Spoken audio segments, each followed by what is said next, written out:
Baiklah, jadi pada pertemuan hari ini kita akan mendiskusikan tentang hipotesis asosiatif pada penelitian.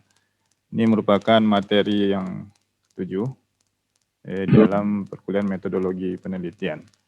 Sebelum kita mulai, kita lihat terlebih dahulu capaian pembelajaran. Jadi di sini mahasiswa akan memahami tentang konsep hipotesis asosiatif. Lalu yang kedua, mahasiswa mampu melakukan pengujian hipotesis asosiatif menggunakan teknik korelasi. Nah, adapun materi yang pertama mengenai hipotesis asosiatif, lalu yang kedua analisis korelasi, dan yang ketiga adalah kasus dalam penelitian. Apa itu hipotesis asosiatif? Ya. Jadi kalau kita lihat definisinya, hipotesis asosiatif merupakan dugaan ya, apakah ada hubungan dari dua variabel yang diteliti atau misalnya dari lebih dari dua variabel yang diteliti. Sehingga dalam hipotesis asosiatif ini kita akan mencari hubungan antara dua variabel atau lebih dengan menghitung korelasi antar variabel yang akan dicari hubungannya. Nah, korelasi ini itu nanti nilainya dalam bentuk angka, yang dimana nilai ini akan menunjukkan arah dan kuatnya hubungan antar dua variabel atau lebih. Kita lihat terlebih dahulu mengenai koefisien arah ya. Jadi arah dalam hipotesis asosiatif dinyatakan dalam bentuk hubungan positif atau negatif. Sedangkan koefisien kuat ya, ini dinyatakan dengan besarnya nilai koefisien korelasi tersebut. Nah, hipotesis asosiatif menggunakan teknik statistik. Ya. Oleh karena itu beberapa simbol statistik itu digunakan di sini.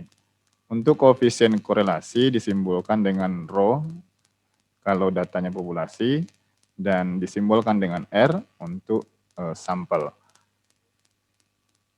Nah, kemudian koefisien korelasi bernilai positif atau bentuk hubungannya adalah positif, ya itu nilainya sama dengan 1 dan bentuknya negatif, ya itu nilainya adalah -1. Ya. Sedangkan yang terkecil, ya koefisien yang terkecil itu adalah 0. Nah, kalau kita lihat di sini ya, ini untuk hubungan koefisien yang positif ya. Untuk hubungan positif kita lihat interval koefisien ini diambil dari buku Metopel, metode penelitian karangan Sugiono. Nah, di sini terlihat bahwa interval koefisien menyatakan tingkat hubungan seperti misalnya dari nilai 0 sampai dengan 0,199 ini menyatakan tingkat hubungan yang sangat rendah. Jadi hubungan antara dua variabel ya itu apakah sebuah variabel mempengaruhi variabel yang lain, itu kalau interval koefisiennya berada di interval ini, kalau nilainya berada di interval ini maka dikatakan tingkat hubungannya sangat rendah. Dan kalau nilainya berada di interval antara 0,8 sampai dengan 1 ya, maka dikatakan hubungannya sangat kuat. Nah, untuk mengujinya kita menggunakan teknik korelasi. Di dalam ilmu statistik, makna korelasi adalah hubungan antar dua variabel atau lebih. Di mana tujuannya ya, ini mencari apakah ada hubungan antar variabel. Yang kedua, melihat arahnya, apakah arahnya positif, negatif, atau 0. Dan kuatnya hubungan antar variabel. Jadi sangat kuatkah ya atau tidak ya. Kemudian yang ketiga, memastikan hubungan tersebut ya, signifikan atau tidak. Jadi 3 ini merupakan tujuan analisis korelasi. Pertama, mencari bukti adanya hubungan antar variabel. Yang kedua, melihat arah dan kuatnya hubungan antar variabel. Yang ketiga, memastikan hubungan tersebut signifikan atau tidak. Nah, ada beberapa teknik analisis korelasi ya untuk ini terbalik sepertinya ya. Ini harusnya ke sini nih ya. Nanti saya perbaiki. Jadi untuk teknik untuk data interval dan rasio, maka korelasi yang digunakan adalah korelasi Pearson, kemudian korelasi ganda dan korelasi parsial. Ini terbalik ininya ya. Kemudian untuk tipe data ordinal yang digunakan adalah korelasi Spearman-Rank, kemudian korelasi Kendall. Sementara untuk jenis data nominal, korelasi yang digunakan adalah koefisien kontingensi. Nah, untuk kasus kita ini ya, kita akan menggunakan produk moment. Ya. Nah, ini adalah kasus penelitiannya. Jadi judulnya prediksi emisi CO2 untuk uji kelulusan mobil dalam baku mutu emisi menggunakan regresi linear. Ini seperti pembahasan kita di minggu sebelumnya tentang studi kasus penelitian di bidang machine learning. Nah, untuk rumusan masalahnya, kalau kemarin ya kita akan melihat apakah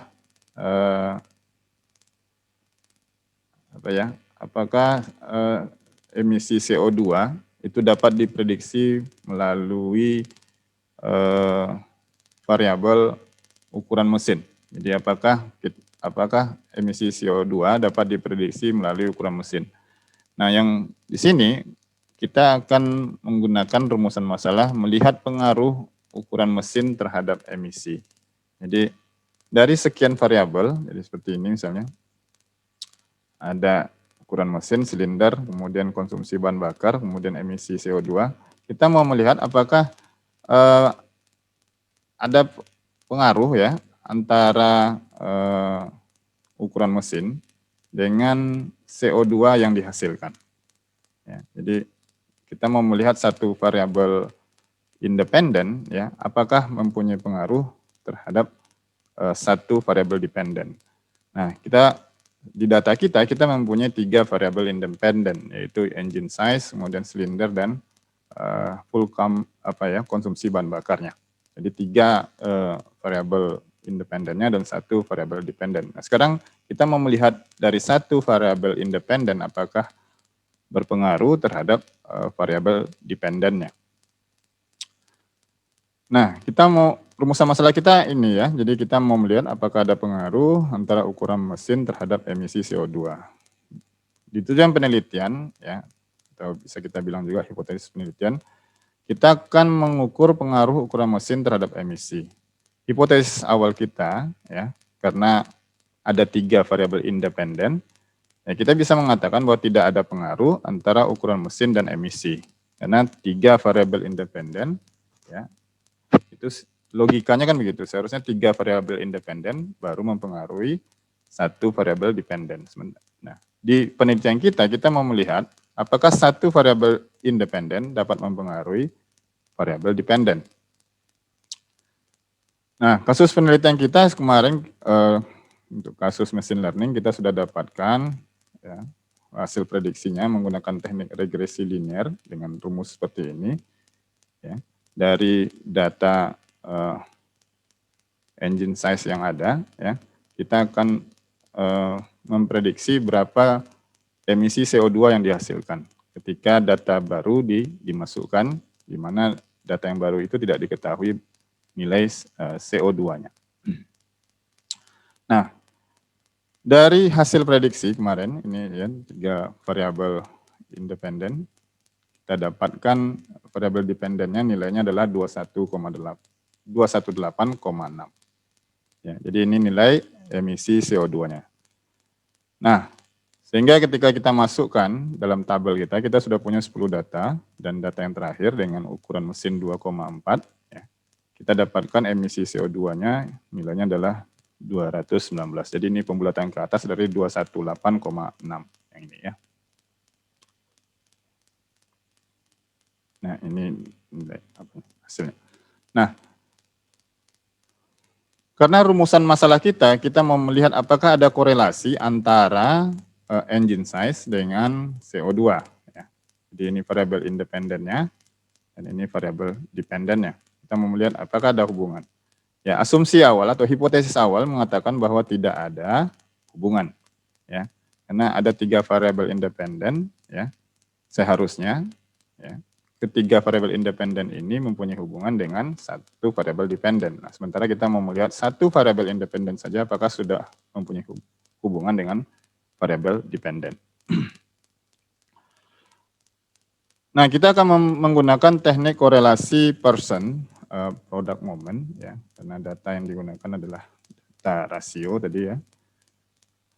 Nah, pengujian hipotesis untuk mengukur korelasi antara satu variabel independen dengan satu variabel dependen. Jadi kita mau menguji ya atau melihat korelasi antara satu variabel independen dengan satu variabel dependen. Kita kembali ke rumusan masalah tadi ya. Rumusan masalahnya apakah ada pengaruh ukuran mesin terhadap emisi CO2 dan tujuan penelitiannya atau hipotesis penelitian asosiatifnya akan mengukur pengaruh ukuran mesin terhadap emisi. Dengan hipotesis awal tidak ada pengaruh antara ukuran mesin dengan emisi CO2 yang dihasilkan.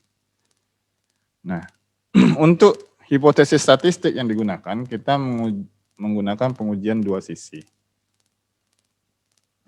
Nah, di pengujian dua sisi ini,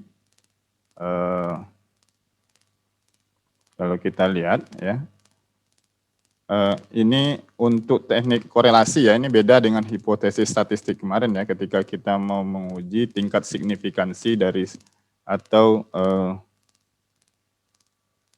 nilai hipotesis yang kita tetapkan ya, ketika kita menggunakan hipotesis statistik ini, kita kemarin sudah mempelajari juga di materi tentang hipotesis statistik, ada 3 teknik pengujian hipotesis statistik, yaitu menggunakan pengujian dua sisi, satu sisi kiri dan sisi kanan ya. Nah, di sini kita menggunakan hipotesis statistik untuk pengujian dua sisi, melihat apakah ada pengaruh antara satu variabel dengan variabel yang lain. Nah, untuk melihat adanya pengaruh ya, maka nilai rho-nya itu tidak boleh sama harus tidak sama dengan 0. Jadi nilai rho-nya itu tidak sama dengan 0. Nah, jadi kalau rho-nya tidak sama dengan 0, berarti ada pengaruh. Nah, tapi kalau rho-nya sama dengan 0, ya, rho-nya sama dengan 0, kita sebut dia tidak ada pengaruh. Jadi kalau rho-nya tidak sama dengan 0, berarti ada pengaruh. Dan kalau rho-nya, nilai rho-nya nanti, nilai koefisien korelasinya sama dengan 0, maka disebut tidak ada pengaruh antara dua variabel. Nah, rumus korelasi produk moment ya adalah untuk data sampel ya, ini karena ini kita gunakan data sampel, R sama dengan untuk R variabel X dan Y, jadi ini variabel ini independennya, ini variabel dependennya ya. Dan sigma X Y dibagi dengan akar kuadrat dari sigma X kuadrat dikali dengan sigma Y kuadrat ya. Jadi ini bacanya gimana ya? Sigma X kuadrat, sigma Y kuadrat. Sigma dulu atau dikuadratkan dulu?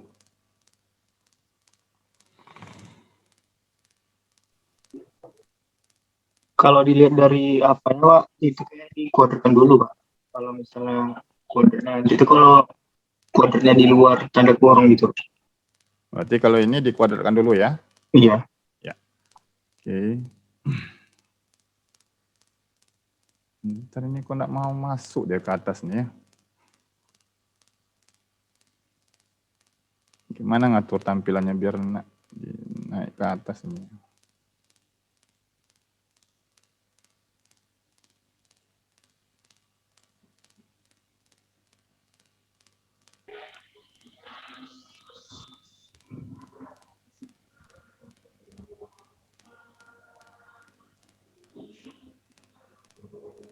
mau dia. Baik. Nah, untuk rumus uji signifikansi korelasi produk momen, ya, untuk nilai T-nya, ya, itu sama dengan R dikali akar kuadrat dari N kurang 2, untuk N adalah jumlah datanya, kemudian dibagi dengan akar 1 dikurang R kuadrat. Ya. Jadi R adalah nilai korelasi produknya. Nah, untuk melihat signifikan, ya, apakah hubungannya itu signifikan atau tidak, ya kita menggunakan uji T ini nanti. Nah, ini adalah perhitungan pengujian hipotesis asosiatifnya. Jadi dari sini kita lihat ini variabel independennya, nilai X-nya, dan ini variabel dependennya. Kemudian kita hitung nilai ininya, ya, apa istilahnya apa nih? Di data mining itu, kalau misalnya kita menggunakan ini, kita menghitung selisih antara data dengan rata-rata data tersebut. Apa istilahnya tuh? Ada yang ingat? Yang ini. Ini XI dikurang X rata-rata. Lupa saya, apa istilahnya ya? Normalisasi ya, normalisasi data ya. Iya ya. Coba nanti koreksi saya kalau keliru, pas normalisasi ya namanya. Jadi kita hitung selisih antara nilai data tersebut dengan nilai rata-ratanya. Nah, kemudian kita peroleh ini, ya. Jadi masing-masing variabel dinormalisasi, kemudian setiap variabel dikuadratkan, baik variabel dependennya maupun variabel independen maupun dependennya. Kemudian dihitung perkalian dari variabel independen dengan dependen. Sehingga kita dapat seperti ini, ya, dari sigmanya. Untuk normalisasi dari X dapat 0, kemudian Y-nya juga dapat 0, kemudian X kuadrat dapat 5,94, Y kuadrat dapat nilai 12811, dan X kali Y dapat nilai 249,55. Nah, kita hitung rata-rata, ya. Rata-rata dari engine size dapat segini, ya. Kemudian untuk CO2 dapat segini. Nah, ini nilainya. Sekarang kita substitusikan nilai yang ada di sini ke dalam rumus. Kalau kita mau melihat korelasinya, jadi kita substitusikan nilai tadi X kuadratnya. Maaf, sigma XY-nya, kemudian dibagi dengan akar dari X sigma X kuadrat dikali dengan sigma Y kuadrat. Nah, kita dapat nilai korelasinya adalah 0,905. Nah, berdasarkan tingkat hubungan, ya, yang sudah kita tampilkan di tabel awal tadi, ya, koefisien korelasi ini itu menyatakan tingkat hubungan yang sangat kuat. Ya, jadi nilainya antara 0,8 sampai dengan 1. Ya, jadi kalau kita lihat di sini, ya, ini korelasi antara dua variabel tadi, ukuran mesin dengan emisi CO2, itu mempunyai korelasi dengan hubungan yang sangat kuat. Nah, kemudian kita lihat uji signifikansinya, ya.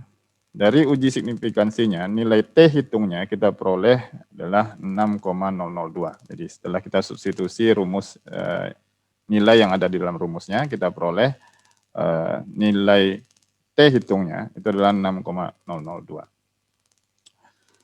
Nah, sekarang kita lihat tabel T-nya. Ya, jadi dari tabel T-nya, kita mau hitung sekarang ini yang uji signifikannya dulu, apakah dia berarti atau tidak. Dari harga T tabel untuk kesalahan 5% atau nilai alfanya 5%, ya, untuk uji dua sisi, dengan DK sama dengan N kurang 2, jadi kita lihat di sini.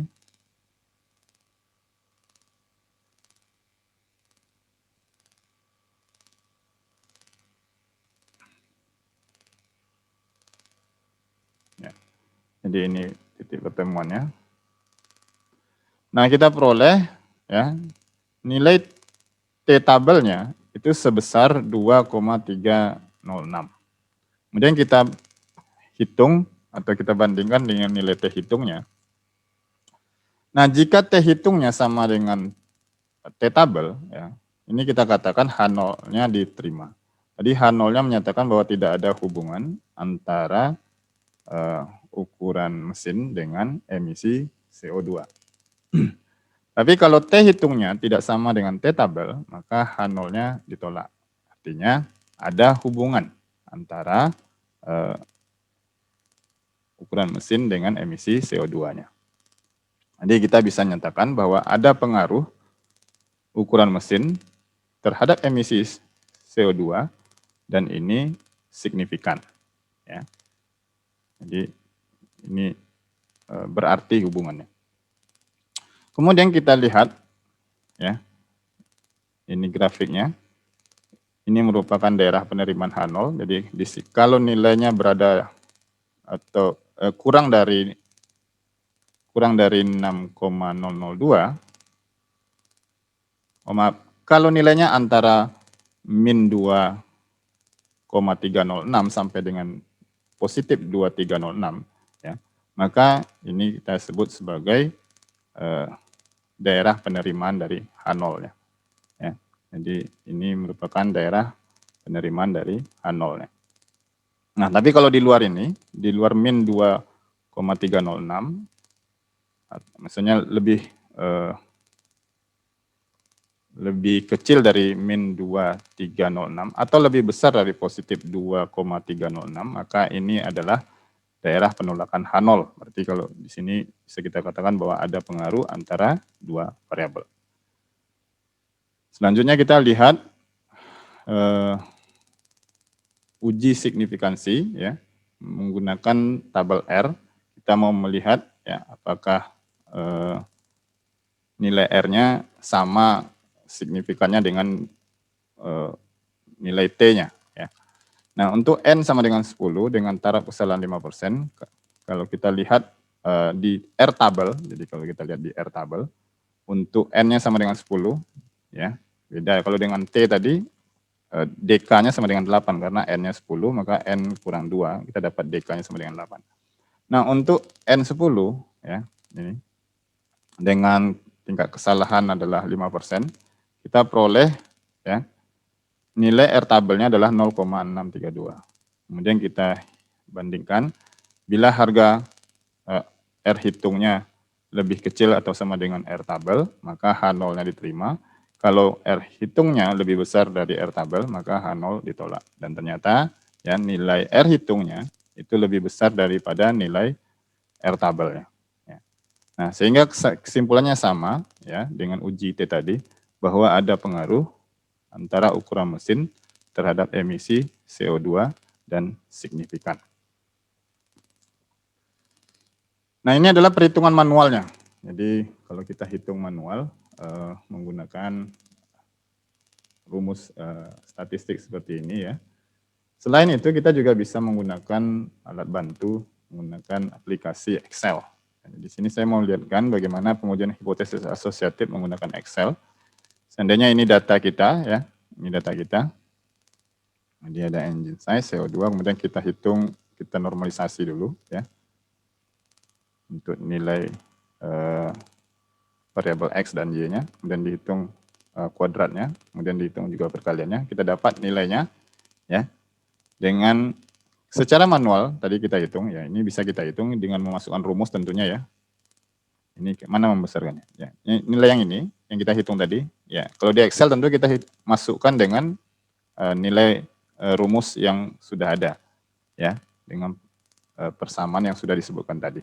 Nah, tetapi selain dengan menggunakan persamaan yang sudah ada, kita juga bisa memanfaatkan fitur yang ada pada Excel ini. Jadi bagaimana caranya ya? Kalau untuk memanfaatkan fitur yang ada di dalam Excel ini untuk mencari korelasi antar dua variabel ini, ya kita bisa pilih ini dulu, ya, pilih menu data, kemudian di menu data ini pilih data analisis. Ya. Kalau misalnya menu data analisisnya tidak ada, maka install dulu ya dari menu option, add in, kemudian pilih analysis tool pack, ya, kemudian pilih go dan di checklist opsi analysis tool pack.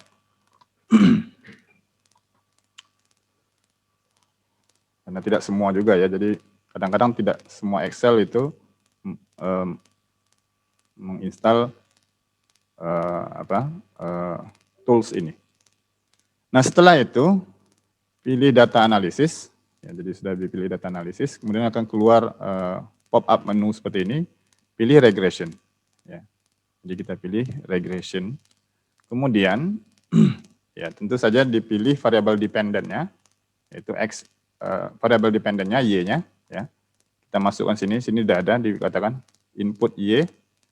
Kemudian kita pilih variabel independent-nya, nah, ini keliru lagi, ini harusnya independent, ya, yaitu untuk X-nya. Kemudian kita checklist opsi label, karena kita akan memilih judul kolom juga di sini.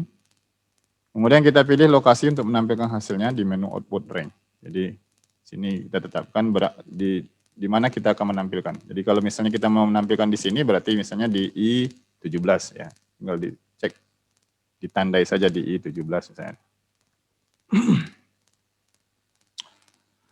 Nah, kebetulan di sini ditampilkan di J1, maka dia tampilkan outputnya di sini ya, di J1. Nah, ini adalah hasil analisis regresinya ya. Jadi untuk R-nya ya, untuk R-nya itu sama dengan yang kita hitung secara manual. Jadi ini yang dihasilkan oleh analisis tool pack dengan yang dihitung manual sama ya. Kemudian ya, nilai regresinya kita peroleh di sini. Ya. Kemudian juga residunya kita dapatkan. Kemudian nilai T hitungnya ya. Ini juga kita dapatkan sama ya dengan yang ada di sini. Jadi baik yang dihitung manual maupun yang dihitung secara analisis toolpack menggunakan bantuan Excel itu nilainya sama. Nah, kalau kita sudah dapatkan nilai ini, tinggal membandingkan dengan nilai yang ada di R table ataupun yang ada di T table. Ya. Nah, bila mana nilai R hitung lebih besar dari nilai R table, ya, maka ada korelasi antara dua variabel. Begitu juga kalau nilai T hitungnya lebih besar dari nilai T table, ya, maka ada korelasi antara dua variabel. Nah, sebelum saya sebelum saya sampai ke bagian akhir, perlu juga saya sampaikan bahwa tidak semua penelitian itu menggunakan hipotesis asosiatif. Ya. Jadi kalau Anda misalnya meneliti, misalnya rumusan masalahnya, mau melihat apakah ada pengaruh ukuran mesin terhadap emisi, ya salah satu cara bisa menggunakan teknik korelasi, ya, hipotesis asosiatif. Jadi mau melihat hubungan antar dua variabel. Tapi misalnya Anda tidak menggunakan rumusan masalah ini, misalnya, ya, tidak mau melihat apakah ada pengaruh antara satu variabel independen dengan variabel dependen, ya tidak ada masalah. Artinya di dalam penelitian, ya, kita tidak mutlak atau kita tidak harus menggunakan hipotesis asosiatif. Ya. Jadi kalau kita mau menggunakan hipotesis deskriptif, ya cukup. Ya, kalau mau hanya cukup menggunakan hipotesis deskriptif saja, ya ada masalah. Ya. Jadi misalnya kalau hipotesis deskriptifnya kita mau melihat bagaimana prediksi nilai emisi, ya, berdasarkan variabel ukuran mesin. Nah, ini salah satu rumusan masalah deskriptif. Sehingga nanti di tujuan penelitiannya kita juga bisa buat hipotesis deskriptifnya kita mau memprediksi ya emisi CO2 berdasarkan variabel ukuran mesin. Nah, itu yang kita diskusikan pada hari ini. Silakan kalau ada pertanyaan ya.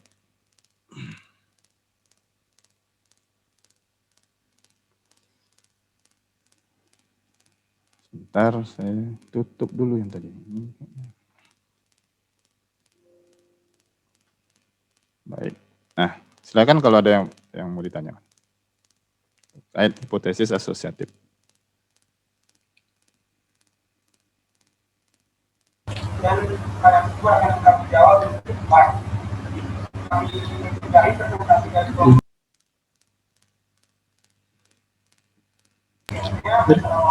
Izin bertanya, Pak. Ya, silakan. Kan tadi kan ada emisi sama ukuran mesin kan. Kalau misalnya kan sekarang menggunakan asosiatif, kalau diubah menjadi deskriptif, apakah rumusnya juga diubah juga, Pak? Oh, jadi gini ya Pak mencari. Rasikul Fikri. Ya, jadi tadi kan sudah saya sampaikan bahwa untuk rumusan masalah hipotesis asosiatif itu tidak mutlak digunakan dalam penelitian. Artinya ketika kita mau membuat penelitian, ya kita boleh saja menggunakan hipotesis deskriptif. Jadi cukup misalnya memprediksi emisi CO2 berdasarkan ukuran mesin. Sudah cukup begitu. Ya. Tapi misalnya seandainya kita mau melihat, dan misalnya ada beberapa variabel independen tadi kan ada 3. Kita mau melihat apakah satu variabel independen saja itu mempunyai pengaruh terhadap variabel dependen misalnya. Ya. Nah kita kalau ini yang mau kita lakukan maka kita perlu menggunakan hipotesis asosiatif. Ya. Tentu nanti kesimpulannya salah satunya adalah mungkin cukup saja menggunakan satu variabel saja, ya. Satu variabel independen untuk memprediksi variabel dependennya. Jadi tidak perlu lagi kita menggunakan misalnya variabel yang lain. Seperti tadi kan ada 2 variabel lagi selain ukuran mesin, yaitu konsumsi bahan bakar dan silindernya. Ya. Nah, jadi itu. Jadi untuk hipotesis asosiatif ini itu tidak mutlak digunakan dalam sebuah penelitian. Tapi bila mana diperlukan, ya mau melihat hubungan antar 2 variabel antara independen dengan dependen, maka kita menggunakan hipotesis ini. Ya, sebenarnya ini suplemen tambahan dari penelitian studi kasus penelitian machine learning sebenarnya. Tapi karena machine learningnya sudah sangat banyak, slide-nya sampai 96 slide, maka ini dipisah dari penelitian machine learning.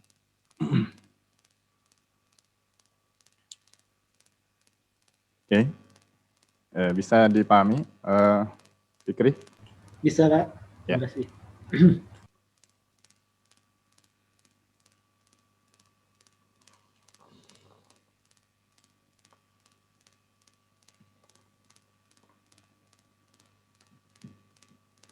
Baik, silakan kalau masih ada lagi. Pak, saya mau tanya, Pak. Ya, silakan. Itu yang X kuadrat itu kayak mana cara nyarinya, Pak? Soalnya kan kalau X kuadrat dari yang nomor 1 di tabel itu, kalau 2/2, 4, kenapa hasilnya 0,94, Pak? Terima kasih. Yang mana? Oh iya, 0,94 hasilnya ya? Iya, Pak. Saya bingung, Pak, dari mana bisa ya 0,94 itu. Bentar. Yang ini X kuadrat. Bentar. Ini kayaknya bukan dari X kuadrat ini harusnya 4 nih nilainya. Ya terima kasih ya Pak Ca ya. Iya, Pak. Oke. Bentar, ini nilainya kok 0,94. Coba hitung kalau 0,97 ini kita kuadratkan berapa hasilnya?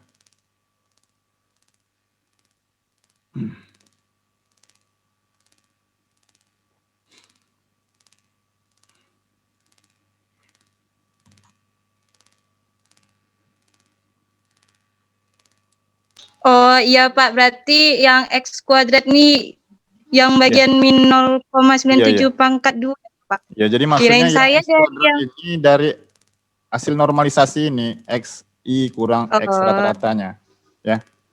Jadi ini mungkin yang dimaksud variabel independennya itu X besar. Kemudian yang dependennya Y besar kan. Sementara yang ini adalah X kecil ya, wajar saja ragu ya.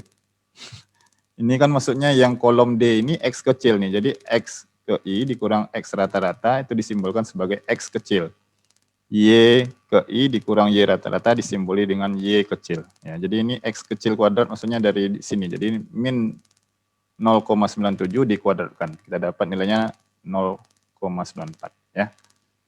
Ya Pak, makasih Pak. Ya, Tadi nggak nengok tadi. Iya, ya. Ya saya pun kalau enggak ditanya juga lupa juga saya tadi. Iya juga ya saya.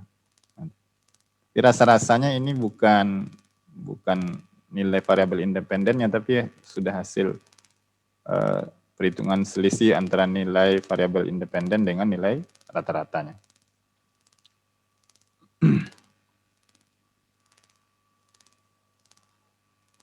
Baik, ada lagi?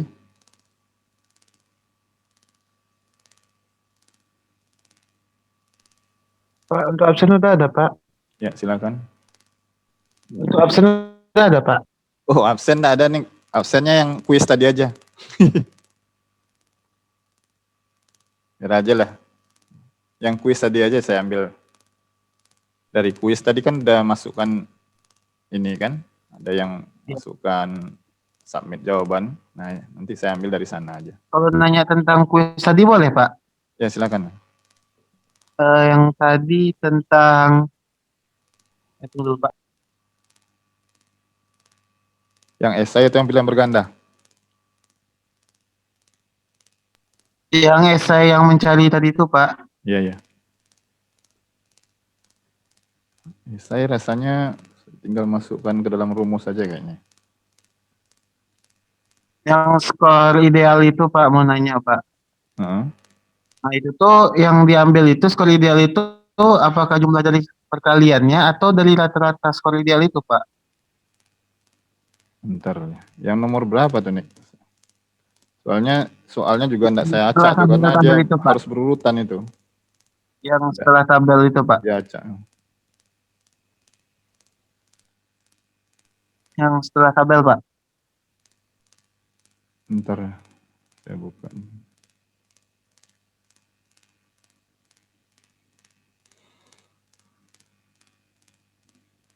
Ya, yang mana? Yang setelah tabel ya? Skor ideal penerimaan ya?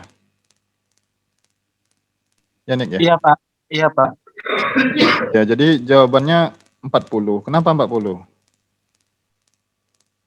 Oh, berarti itu tuh langsung dibagi dengan rata-ratanya juga gitu, Pak? Jadi kan gini, skor tertingginya kan 4. Iya, Pak. 4 Ya, dikali yang 10 misalnya dikali 5 gitu, Pak. Ya, jadi skor tertinggi tiap item itu adalah 4. Jadi misalnya sangat baik itu 4 nilainya. Nah, kemudian instrumennya kan ada 10. Ya. Jadi Iya, Pak. uh, Oh, jadi saya kira itu tuh cuma sampai 4 dikali 10 kali 5 200 sampai situ aja, Pak. Ternyata dibagi lagi ya, Pak. iya, dibagi lagi, Mas. Dibagi lagi jumlah respondennya 5 kan. Oke, Pak. Sebenarnya sama aja kita kalau mengalihkan apa nilainya skor tertinggi dikali dengan jumlah instrumen dikali dengan ya jumlah instrumen sama saja kan 4 kali 10 kan 40. Kalau kita kali juga dengan skor keseluruhan misalnya ya, kemudian nanti kita bagi dengan jumlah responden sama, perhitungannya juga hasilnya sama-sama 40.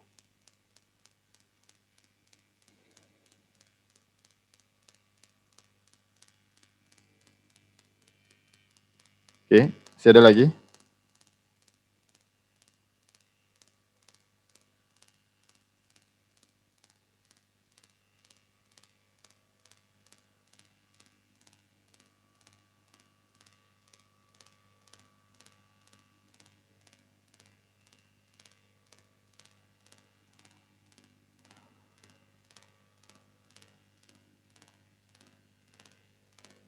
Baik, nah kalau tidak ada lagi ya,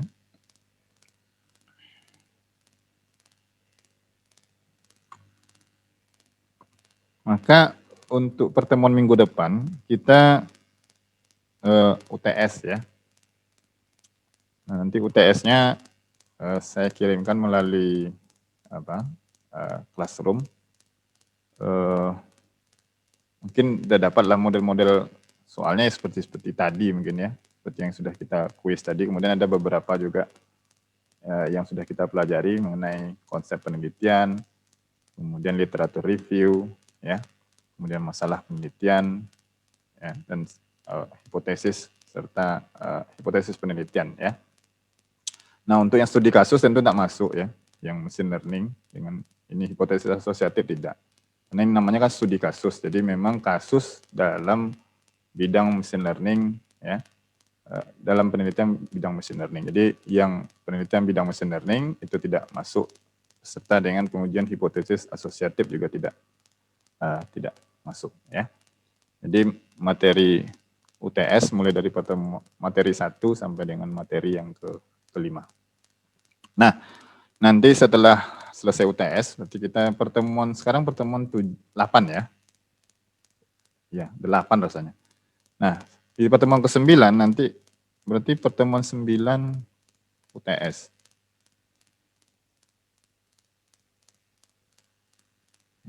Rasanya pertemuan 8 hari ini.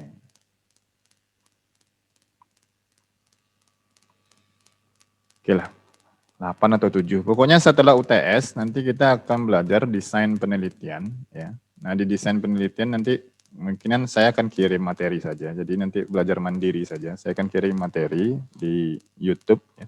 Kemudian nanti Anda pelajari yang desain penelitian, ya. Jadi di pertemuan 9 atau 10. Kemudian di pertemuan 11 nanti kita ada pertemuan, saya akan membahas tentang ini ya, tentang masalah literatur review yang sudah Anda lakukan selama 3 kali ini. Nanti di mana kira-kira kelemahan yang masih saya lihat ketika Anda menuliskan literatur review ya. Beberapa hal yang saya lihat, misalnya terkadang tidak antar kalimat itu kadang tidak cocok begitu ya. Jadi mungkin karena mentranslate gitu ya. Jadi memang kadang-kadang yang ditranslate dari bahasa Inggris ke bahasa Indonesia itu kalimatnya tidak pas dengan bahasa kita. Jadi agak aneh cara membacanya gitu ya. Nah, seharusnya di situ tugas Anda untuk melakukan paraphrasing ya. Jadi merubah kalimat yang kurang bagus tadi ya menjadi lebih baik untuk dibaca dengan cara kita gitu. Nah, nanti di pertemuan 10 atau 9 nanti ya, saya akan memberikan penguatan tentang itu. Kemudian nanti di pertemuan 10 juga kita akan mulai melakukan penelitian kecil-kecilan. Jadi Anda secara berkelompok melakukan penelitian. Kemudian saya kasih waktu sekitar 1 minggu ya, Anda untuk menyelesaikan penelitian Anda. Apakah boleh saja Anda menggunakan penelitian hipotesis statistik yang sudah kita pelajari, atau misalnya menggunakan penelitian bidang machine learning ya, atau yang mirip lah dengan itu. Misalnya kalau penelitian bidang machine learning bisa juga untuk penelitian misalnya sistem pakar misalnya. Kalau penelitian hipotesis statistik bisa kita gunakan untuk penelitian kepuasan responden ya, atau lain sebagainya. Nah, jadi nanti Anda di kelompok Anda membagi hal itu ya. Anda buat ininya nanti ya, model proposalnya. Nanti saya periksa. Kemudian secara kelompok Anda harus presentasikan apa yang sudah Anda ajukan. Ya. Kemudian dari yang sudah Anda ajukan itu Anda buat penyelesaiannya. Nanti model penyelesaiannya bisa saja disimulasikan menggunakan Excel kah, menggunakan bahasa pemrograman kah ya. Tapi tidak usah yang berat-berat pula masalahnya, cukup masalah yang kecil-kecil ya. Jadi masalah yang mau diselesaikan misalnya masalah yang ringan-ringan saja. Intinya Anda belajar bagaimana melakukan penelitian. Ya. Nah, nanti di pertemuan 11 Anda presentasi ya. Kita usahakan satu kali pertemuan ini bisa selesai ya untuk presentasinya nanti. Nah, setelah itu baru kita masuk ke analisa data kuantitatif. Kemudian setelah analisa data kuantitatif masuk ke analisa data kualitatif, lalu etika penelitian. Dan yang terakhir nanti Anda harus buat proposal penelitian sendiri. Nah, kalau itu baru tugas untuk individu. Jadi tidak lagi secara berkelompok. Ya. Jadi tugas kelompok itu hanya sampai 4 saja. Tugas kelima itu adalah tugas individu. Nah, kemudian terkait dengan tugas ya, mohon diingat kembali, bobot tugas cukup besar. Kalau salah saya sekitar 20% ya. Artinya, saya lihat kontrak perkuliahan. Oke, jadi tugas itu 25%, maaf, bukan, jadi setara dengan UTS. Kemudian tugas akan diambil 3 hasil tertinggi, ya. Jadi kalau Anda tidak buat 1 saja, ya, seperti tugas 3, kemarin saya lihat ada yang tidak buat tugas, dan itu menyalin atau mengcopy punya temannya. Jadi ini juga fatal ya. Saya ingatkan kembali ya, kalau bisa jangan kasih tugas Anda yang sudah Anda buat itu jangan kasih ke orang lain, ya, karena ini nanti akan mengurangi juga nilai yang memberi ya, yang menerima sudah jelas ya, yang menerima juga sudah jelas tidak akan dinilai, yang memberi juga akan mengurangi nilainya. Nah, mungkin itu yang bisa saya sampaikan untuk hari ini ya. Jadi buat minggu depan kita UTS, nanti soal akan dikirimkan melalui Google Classroom ya, dan waktunya sama seperti apa ya, mungkin kita tambah waktunya ya, kalau tadi 1 jam ya, mungkin nanti ditambah waktunya, tapi modelnya seperti yang tadi juga ya, harus tepat waktu untuk mensubmit jawaban karena formnya diberikan batasan waktu. Nah, itu yang bisa saya sampaikan ya. Kalau tidak ada pertanyaan kita cukupkan untuk hari ini. Terima kasih.